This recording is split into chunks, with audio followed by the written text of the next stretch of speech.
last two lines. It's the last piece on 24b. Amar Rav Huna. Rav Huna says, he has clothing only from the waist down. This would be like wearing shorts. Well, not shorts. He's wearing pants, but no shirt. That's the idea.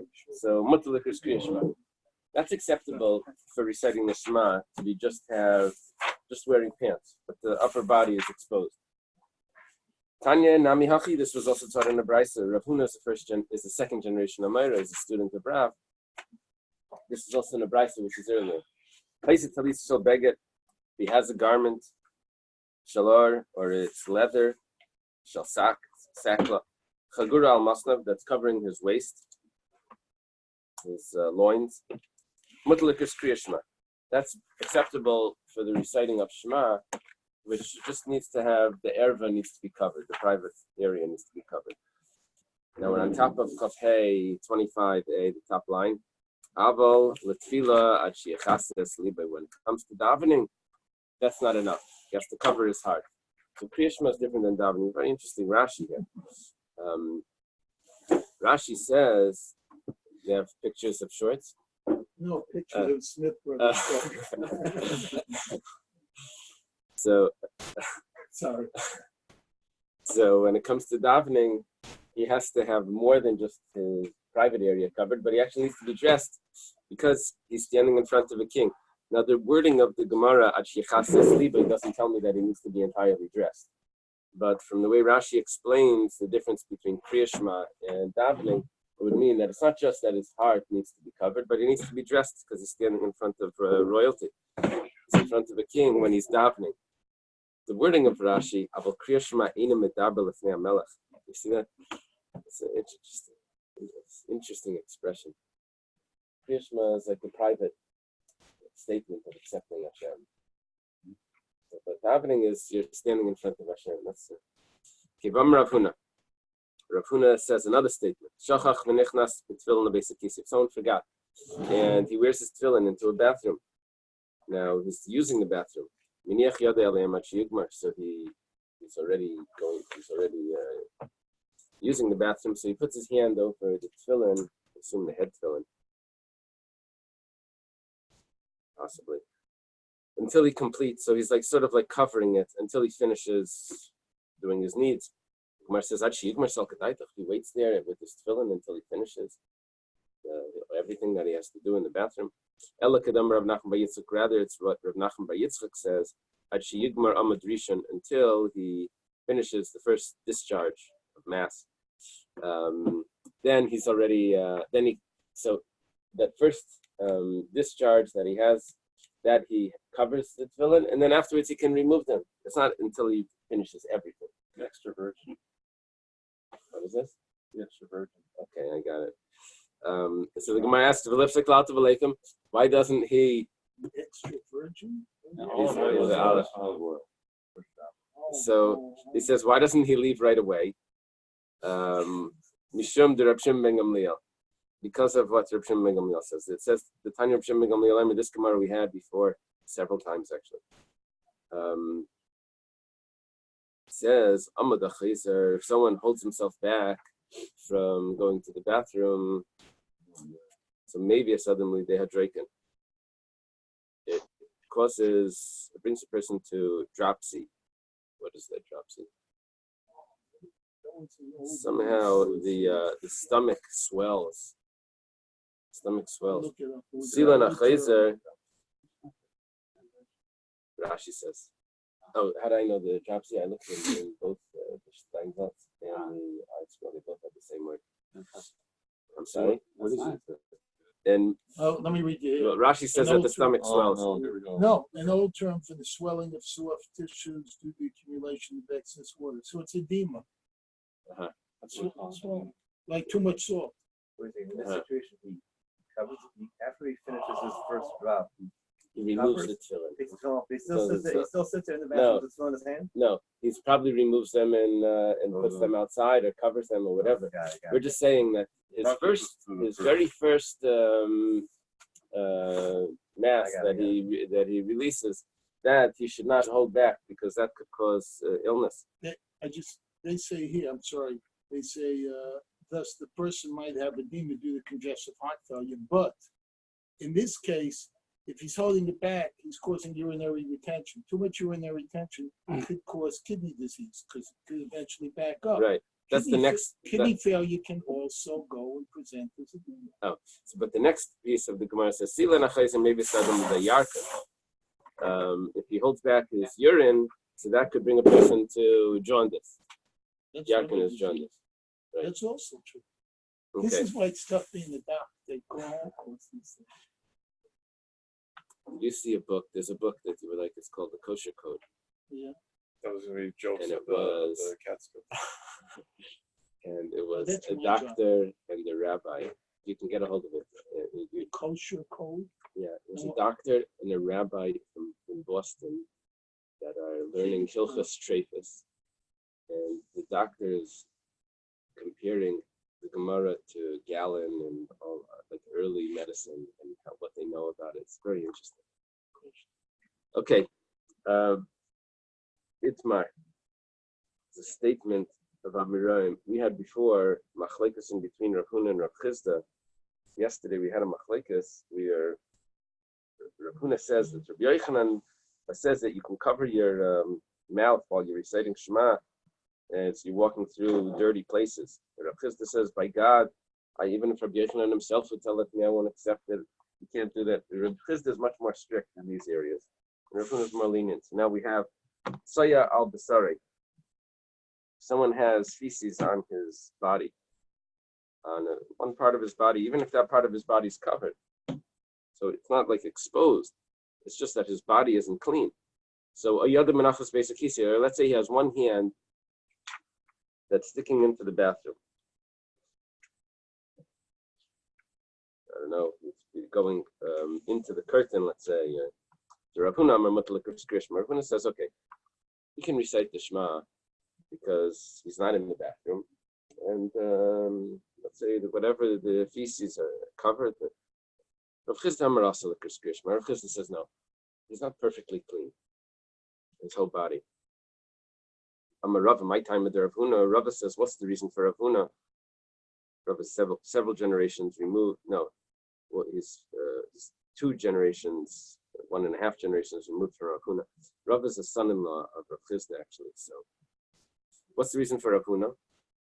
The Ksiv Kol HaNeshama Talka says, all breath praises God, and his breath is clean. At least his breath is not in the bathroom, so he's fine. Rav Chizda Amar Asalikas Kriyash. Rav Chizda says that you can't recite the Shema. My time, what's the reason? My time, Rav Chizda. What's the reason for Rav Chizda? The Ksiv Kol HaTzmeisei Temar Hashem Lichamaycha says all my bones say Hashem, who is like you. That means his entire body is davening. Not just his breath is davening. Everything is davening. That means everything has to be clean. You hear this? Yeah. Okay. Itmar. We have a statement again. Rav Huna and Rav Chizda. Statement of Amirayim. Reach, Rash, Yesh Yikr. There's a bad smell, but it has a source to the smell. It's a feces somewhere. So Rav Huna Amar Marchik Dalet Amos V'Kari Kriyashmar. When it says go away 4 Amos from it and recite the Shema, even if it still smells, but you're out of its area. And your camp needs to be holy when you're praying. So you're not in that area, you're 4 cubits away. Rav Chizda is more strict in these things. He says you go 4 cubits away from where the smell ends. So you walk until the smell ends. Smell it? No? Okay, now another 4 cubits. Right? So all my limbs all your parts of the body will praise God, right? I mean, dancing, you could dance instead of davening, but that's a davening. I mean, all the limbs. I mean, it's not just who's talking and who's breathing, but everybody. So Sufi dancing, for example. We don't do that. Professor wants to dance. Yeah. I hear. That's another whole conversation. Okay. Whatever it is, the whole body needs to be clean. Okay. That's the Even while you're that's the bad, context. Yeah, that's right. Chisda, Tanika say the Rav Chisda, we have a brisa in support of Rav Chisda. Now the beginning of the brisa doesn't support it, doesn't get it with that, doesn't support it, doesn't tell us anything. But the end of the brisa will be the support. So you have to be patient until we get to the end, and then you'll see the punchline. It says, person should not recite the Shema next to feces of a man, of a human. Not next to feces of a dog, like in the park or something. Not next to feces of a pig, and not next to feces of a chicken. And not if there's a garbage that also has tzaya in it. Feces that give off a bad smell. If the area doesn't mean the area that he's on, or the area that the garbage is on, then Yoshe B'tzida v'Keret Kriyashma.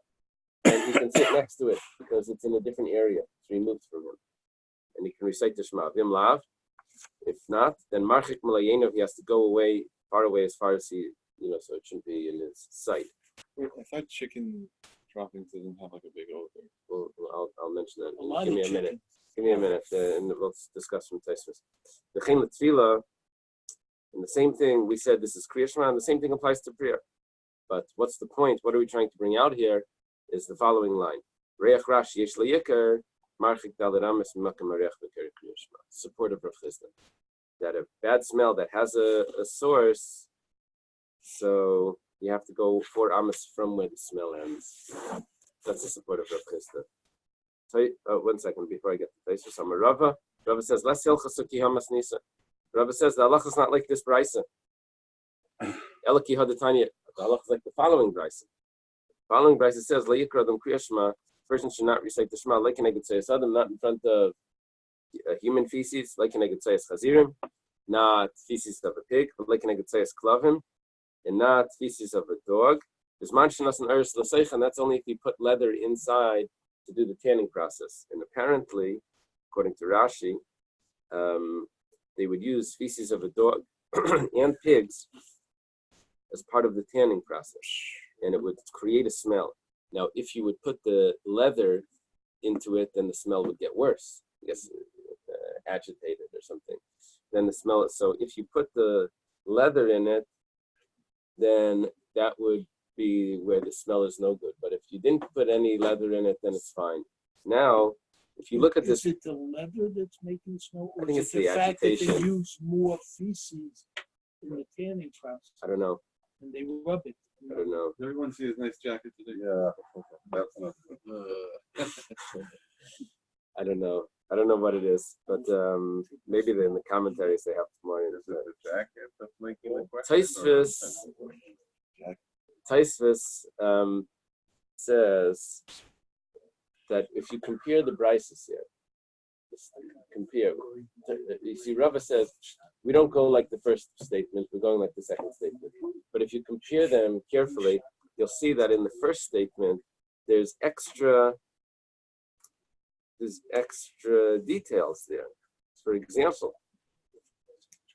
this statement says doesn't have the tzayas tanagolim in it, which sounds like tzayas tanagolim should be fine.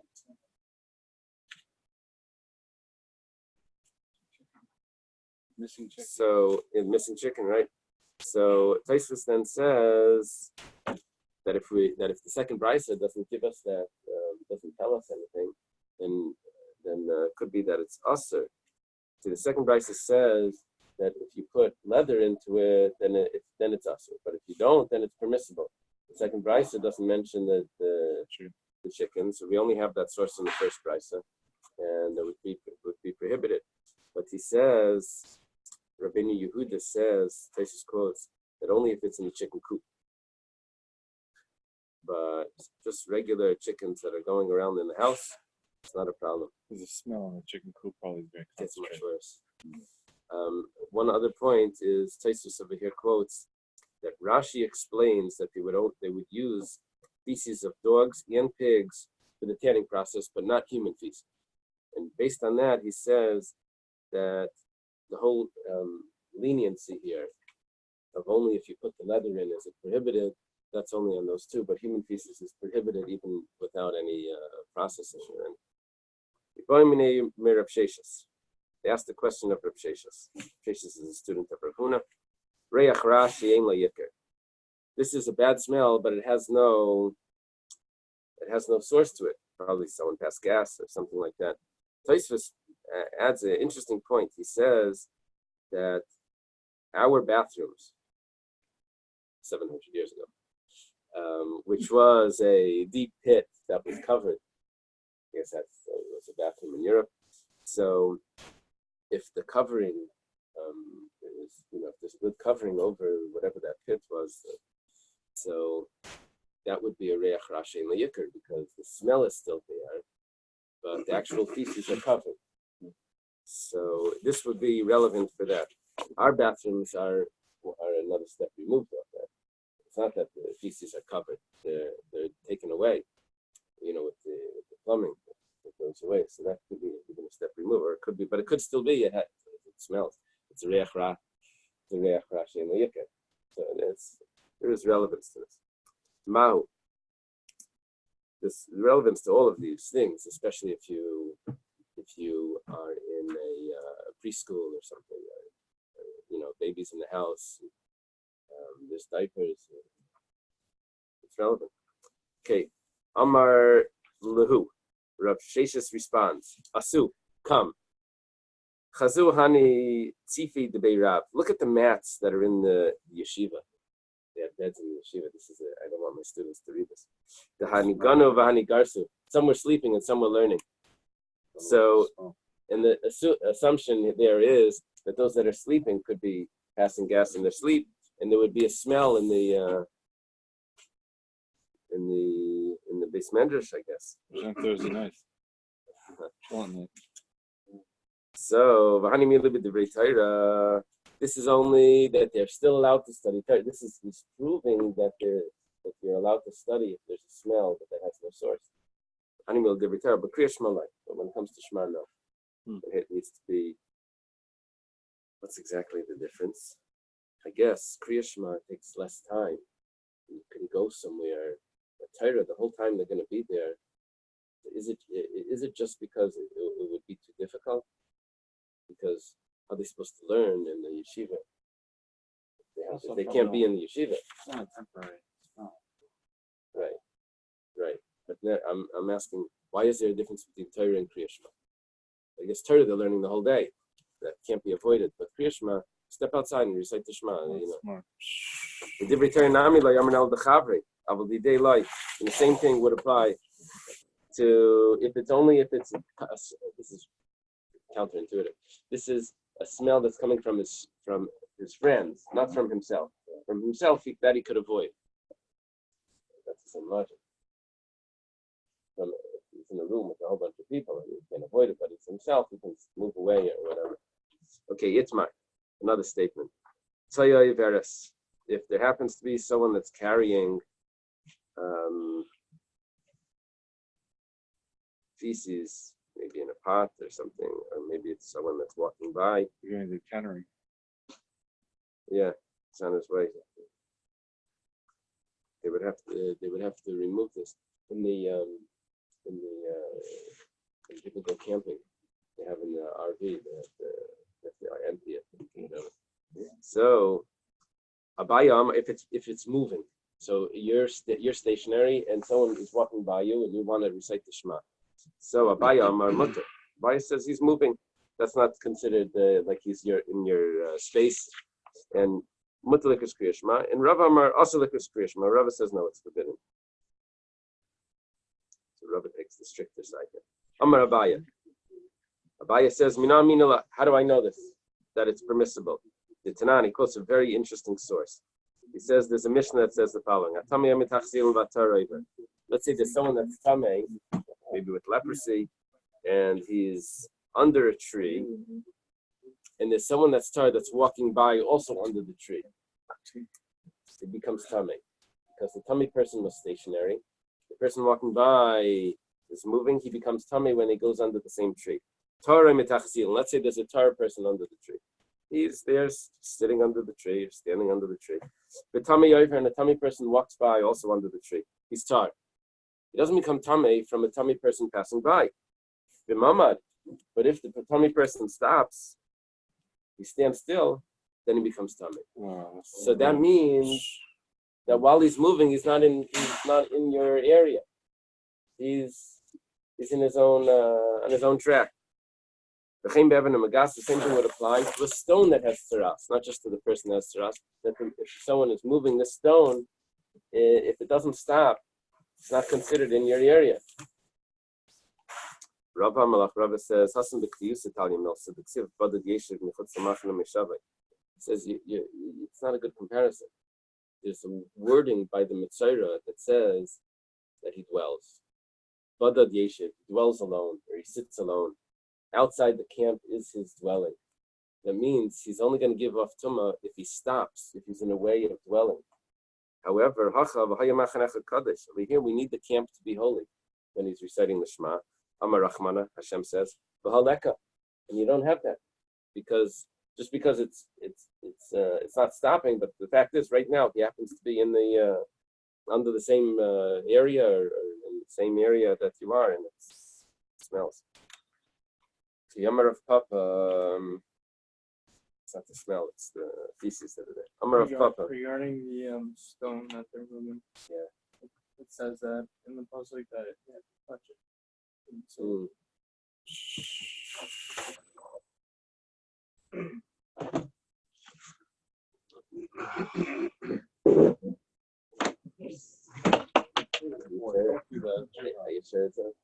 yeah, there's a title on it's saying that the Evanam, that's Evanam Nagas means a stone that has tzaras, right. has a nega. Yeah, because it says in the pasuk there's a title called Nega.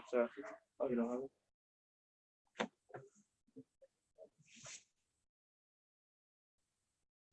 So the word nega means spot of it. What's the spot of that? All right. So what's going to happen here is that there is a comparison between the Mitzvah. That's the pasuk actually. That pasuk Zaysa Torah l'chol nega tzaras. Rashi quotes it. L'nesek.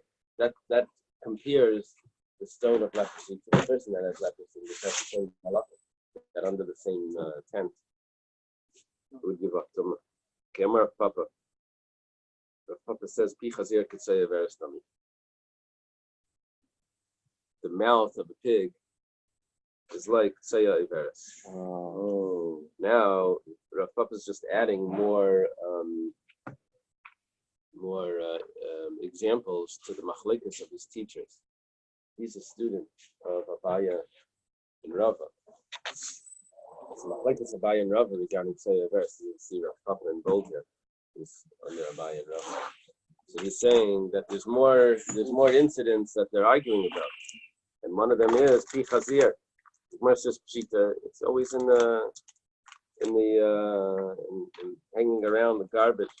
That's obvious. It says like Trichaf the Solak Minara. No, he's saying a chiddush. Saying even though he just went into the river and he's all clean, Erev Shabbos. Even though he's clean, it doesn't matter. A clean pig is not clean. Wow. Even with an apple on its mouth. Oh boy.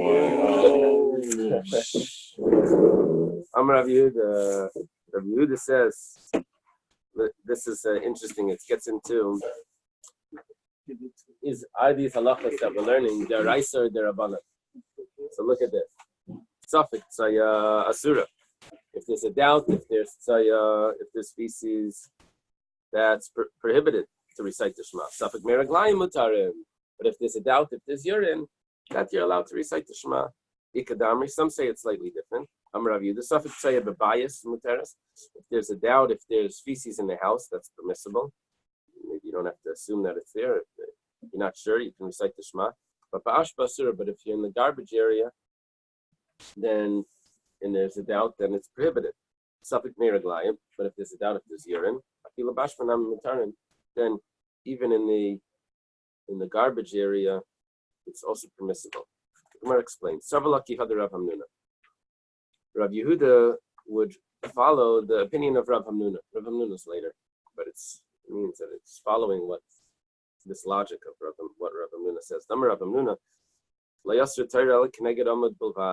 the Torah only forbids reciting the Shema next to if there's a stream of urine.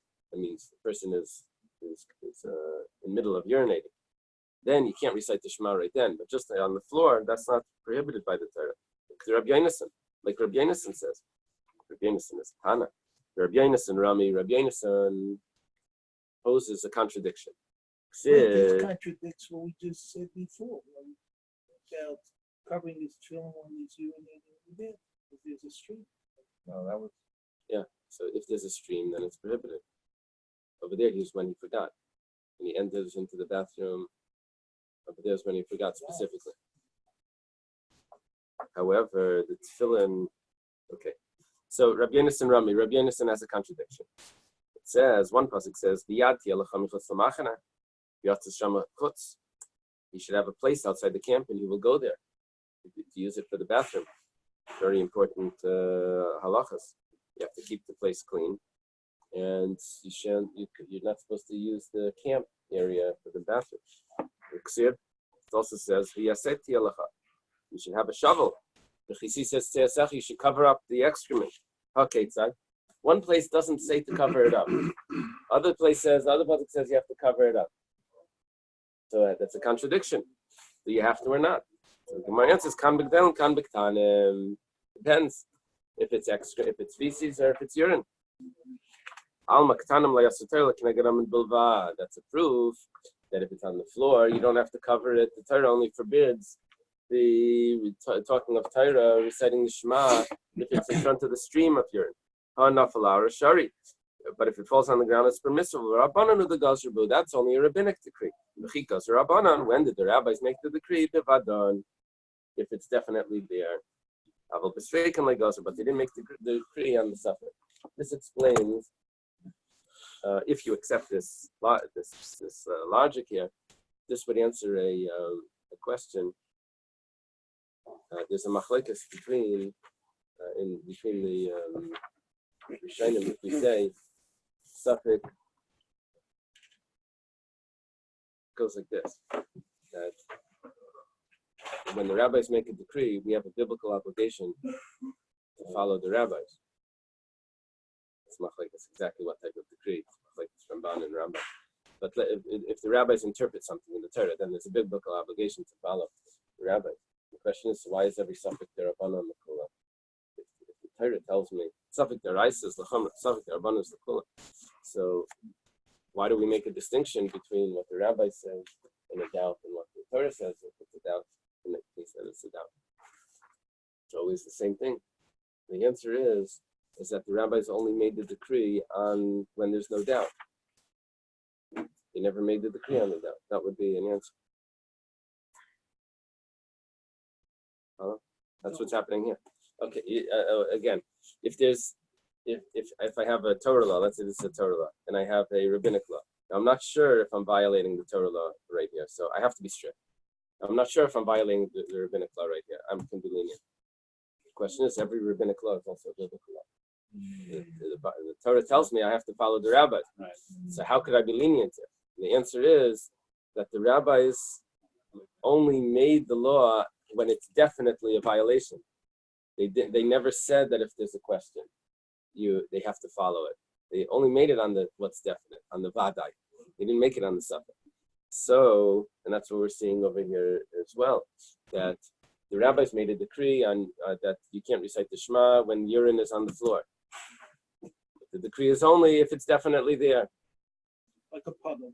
A puddle. But if we're not sure if there's urine there, then it's not a problem. Or maybe if there's a puddle, you don't know what it is. Okay, b'vadayin ad kama. If it's definitely there on the floor, how long and how much and what's the criteria? What's the Amar Rav Yehuda Amar Shmuel Kozman Shematvichen. Rav Yehuda says in the name of Shmuel, as long as it will moisten something, it will give up. It will make something wet. Okay, Rabbi Bar Bechana Rabbi Yochanan. Rabbi Yochanan is the same generation of Shmuel. Rabbi Bar Bechana says the name of Rabbi Yochanan calls man shematfichen.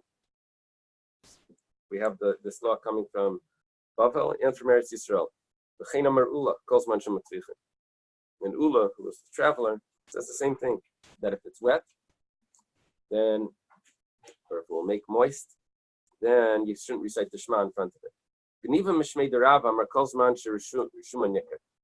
Geniva says in the name of Rav that as long as there's a trace that's apparent, if there is a rishima, a residue that's apparent on the ground, you can't recite the Shema there. Rabbi Yosef says, Sharilei Marale Geniva. That's like Hashem should forgive Geniva. He made a bad mistake. That's what that's the way of saying it. It can't be that he heard this right or something. Why? He says, when it comes to feces, if it comes to actual feces, we have a statement from Rav. We're introducing the statement now that if the surface of the feces became crust, it hardened and it became brittle, probably. So then you're allowed to recite the Shema. It's not considered feces anymore. If it's urine and it's absorbed into the ground, you're going to tell me it's not even wet. It just has a residue, and it just has a trace mark that's left. And you're going to tell me you can't recite the Shema. If it would have been excrement itself, you could have been able to recite the Shema. If it's urine, for sure you should be able to. It's not even there. It's just a residual mark. What about yellow snow? Right. Oh boy. I mean, that's Right. kind of the case. Right. But that could be still wet. Is it wet or is it snow? We will discuss that shortly. You'll hear from Rabbi Yosef. Rabbi Yosef will discuss. Doesn't say mamish the snow, but he'll discuss. Amalei Abaya. Here's yellow sand. Amalei Abaya. Abaya says, "My chas desamches aha." Abaya responds to Rabbi Yosef. Rabbi Yosef was the one that was making this comment about Geniva. So Abaya is the student of Rabbi Yosef. Abaya says, why are you relying on that statement? We have another statement. Rabbi Bar Rav Huna says in the name of Rav, no, it doesn't go away just like that.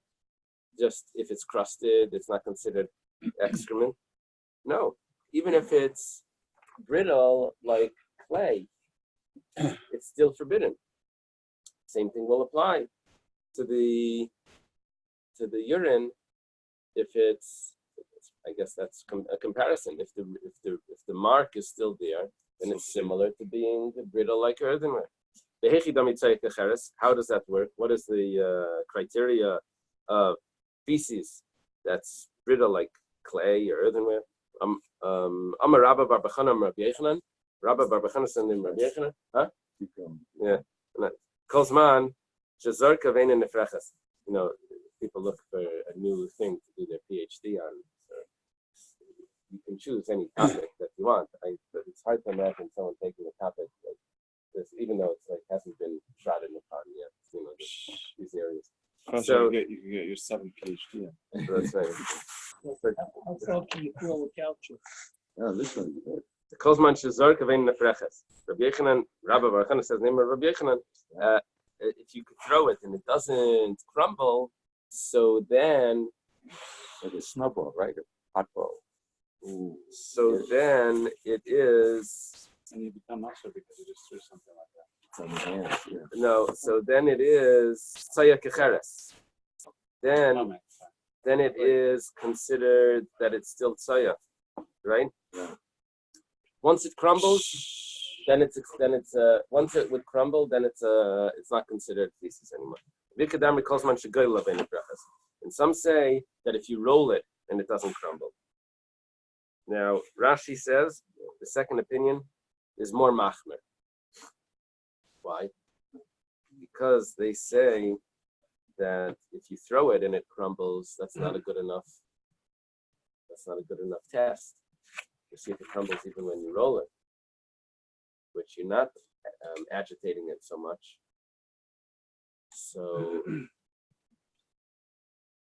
So you need to get it to crumble even with less agitation, with less disturbance. Destruction. Once you throw it, it's out of the room. It's 2 kids of come from that. Yeah, we're not discussing whether you're throwing it out. We're discussing if it's dried to the extent that had you had thrown it. Okay. I'm a Ravina. I'm Why sorry. don't you just roll it without even throwing it? Right. That's what the second opinion says, that you have to roll it and see if it crumbles.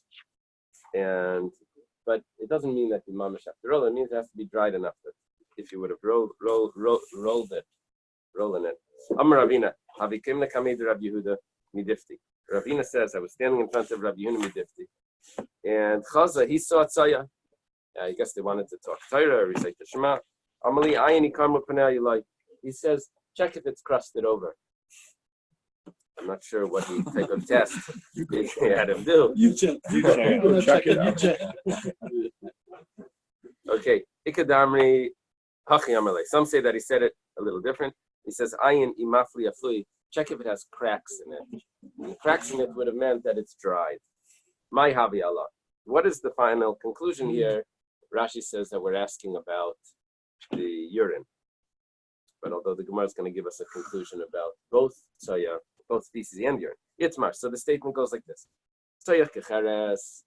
Let's say it's brittle as clay. Ameimar amasurim asutram teres. We get another machlaikas.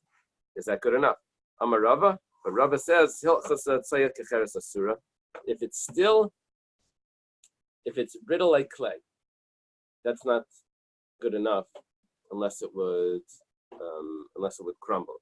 That's still forbid. That's still considered feces. When it comes to urine, we don't follow the residue. We follow if it would make wet, if it's moist. Meisvei, the Gemara has a question. Urine, as long as it would make, urine on the ground. Is that considered that it's a dirty area? You can't recite the Shema. The criteria is as long as it would make something moist. Nivlu, a yavshu, if it got absorbed into the ground or it got dried, mutarit, then it's permissible. Now, this is always a problem when they say the other side, because it leaves us with some complications here. My love, is it not nivlu dum yavshu, that absorbed similar to dried? You gave us the criteria of dried. Now we're going to use that criteria when it's absorbed. So my yavshu dein rishum nikar, just like dried means that there is no residue there. Af nivlu dein rishum nikar. That tells us that when it's absorbed, it's also that there's no residue. Harishum nikar aser. But if it wouldn't be that criteria, and there still is a residual trace, even though if it doesn't make moist, but it's still, you can still see the trace there. So it's a contradiction. Because it started off saying that it needs to be moist. Then it says that only if it's dried or absorbed. We said dried similar to absorbed. But it's best. What happens is when they add in the opposite phrase, they always leave something in the middle that's unexplained. So it gives you one side of this, one extreme. Everything that's red is acceptable. Okay. Then we say everything that's blue is not acceptable. When we say everything that's red, that means the brown is not acceptable. It's everything that's blue. That means that only the blue is not acceptable. Brown is yes acceptable. Yeah. I just made called the Yukim. I just made a contradictory implication. The implication of both of them become contradictory. That's what happened here. We said, as long as it's wet. Okay, so if it's not wet, then it's going to be good. As long as it's dry. So, okay, if it's dry, that means if it has the residual mark, that means that it's not good. We're left with this contradiction. So the Gemara answers all the time. The Gemara first with the question. Maresha says, but if it has the residual mark, it's going to be permissible. You cannot be medayak from here. You can't deduce anything from here because when you start deducing, you get contradictions. Let's say that this is machlekes tanam. If I had a vessel that I poured some sort of chamber pot that had urine in it, but I emptied it out, I should still not recite the Shema in front of this pot. What about the urine itself that's fallen to the ground? So it depends. Nivlo mutter. If it's absorbed in the ground, it's permissible to recite Shema. Nivlo aser. If it's not absorbed, then it's forbidden to recite the Shema. Rabbi Yossi calls Menachem, but Rabbi Yossi says that it depends if it's wet. And now we have to discuss what's the machlekes here. One opinion says absorbed, one opinion says wet. My nivlu, my loy nivlu. What does it mean absorbed? What does it mean not absorbed? The Kamar Tanakama, that was the first opinion. If you say that it's absorbed, that means that it's not moist. It could be actually that the ground absorbed if the ground is wet. You mean for other reasons? No, the ground is wet. It absorbs the Very urine. good. That's what you're saying. If we say that it's absorbed, and absorbed means that it's totally dry. In loy nivlu, what does it mean that it's not absorbed? That means to matbichen. No, this is that it's wet, Saturated. right? In other words, when something can absorb it, when it can't absorb it, it becomes saturated. There's no more liquid. Right. So it would be like on the surface, there would still be some more liquid. There, that it's still moist on the surface. You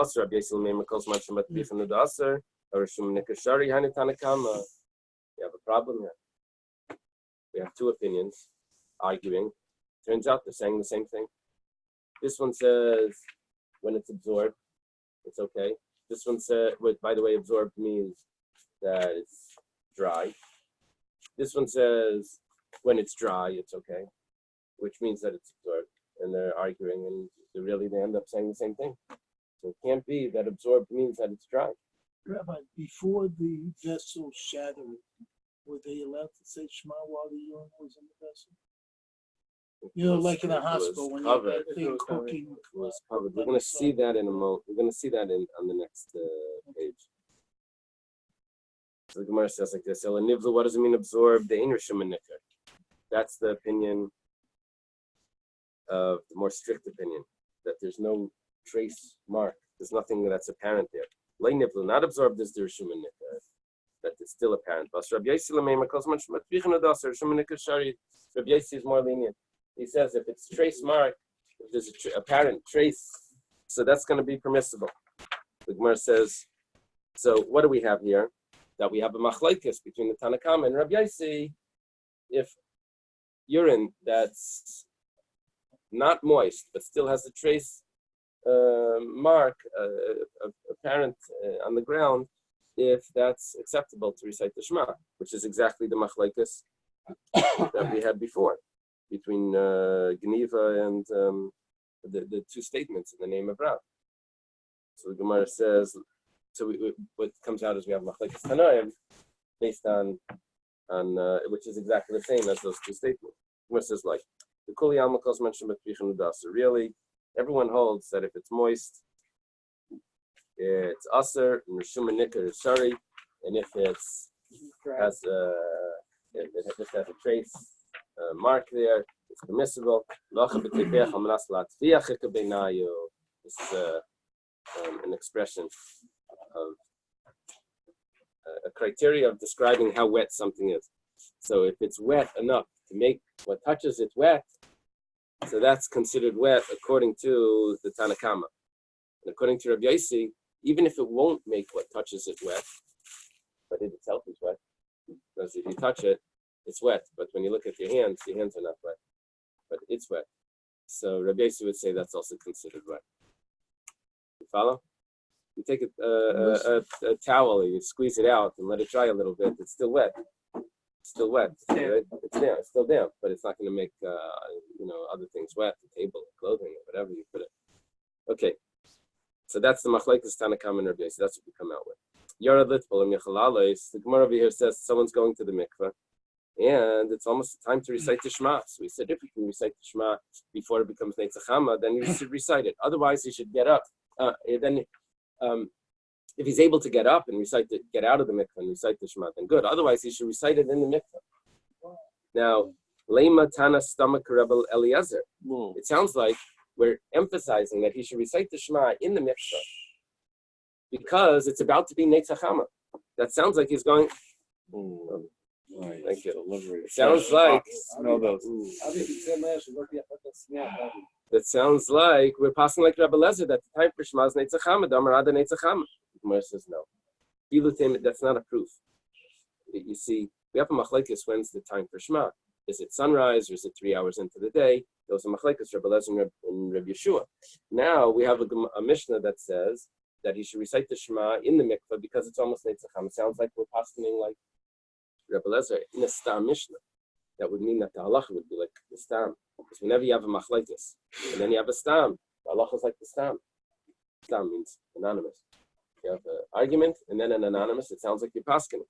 The Gemara says, no, I feel the Rabbi Yeshua. It could be that really we hold like Rabbi Yeshua. So why is he saying that he should recite the Shema in the mikveh? Because it's almost sunrise. V'dilma kivasikin. Maybe it's just for these extra pious people that they recite the Shema with the Neitzacham, even though they hold that you have more time. These Vasikin, these native people, they recite the Shema early, even though they have more time. And that's what we're saying, that it's to be able to fulfill that you can recite it in the mikveh. It doesn't mean that halacha is like that. But if he doesn't have time to get out, he recites it in the water. He's in the water, his heart can see his nakedness. Amar Rabbi Lazar. On the side it says Rabbi Loi, whichever. Vitem Rav Acha bar Abba. Rav Acha bar Abba bar Acha. Mishum Rabbeinu. Who's the Rabbeinu? Yeah, is that what it says? Beautiful. In the name of Rav, the Mayim Akurim. We're talking about that the water is cloudy, so he can recite it in the water. The cloudy water is like covering him, so his heart cannot see his nakedness. The Damukara Smichta. It's similar to thick dirt. That his heart doesn't see his nakedness. This explains Rav Shimon Bar Yochai and his son in the cave, sitting in the dirt, and they're studying Torah. How are they able to do it? Because, well, the dirt is like it's covering it. It's like he's dressed. That's why they make the mikveh in height so cloudy. Maybe it's a special benefit, especially if you're going right before Neitzachama. Excuse me. By then it's not cloudy.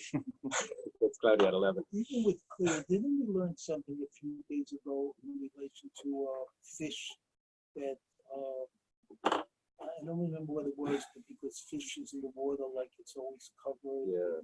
You're talking about the eyes of the fish? Yeah. The eyes.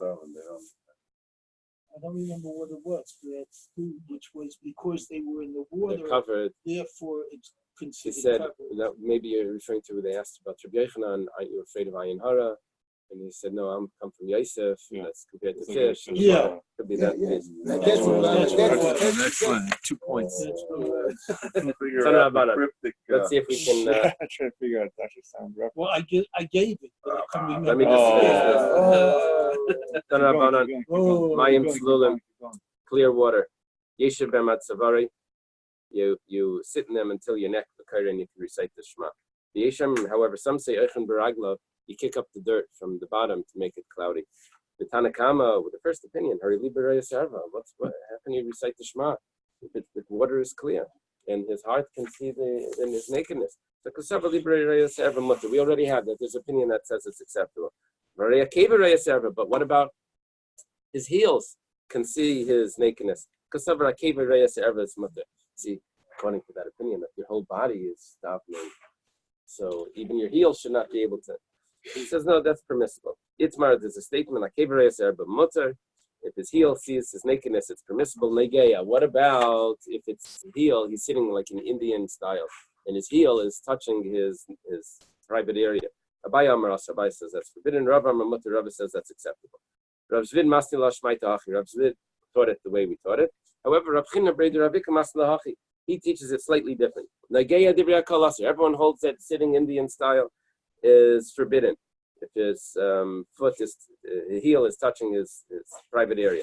If it's roya, if he's wearing a gown, and he's wearing a gartel, so his heart is separated from his private area. However, his heel is exposed. So it's a machlekes between Abaya and Rava. Rabbi's explanation is angels don't have erva because they don't eat, they don't use the bathroom, unless those that ate by Abraham, but they had to lose the weight. So the Hilchas and the Geya Aser in Raya is Mutter. This would fit with the halacha Machlekes Abai and Rabbi. We go like Rabbi. Okay, we'll have to leave it here. Excellent. Thank you, Dr. Sam, for wearing your jacket. Yeah, inspiration. Yeah.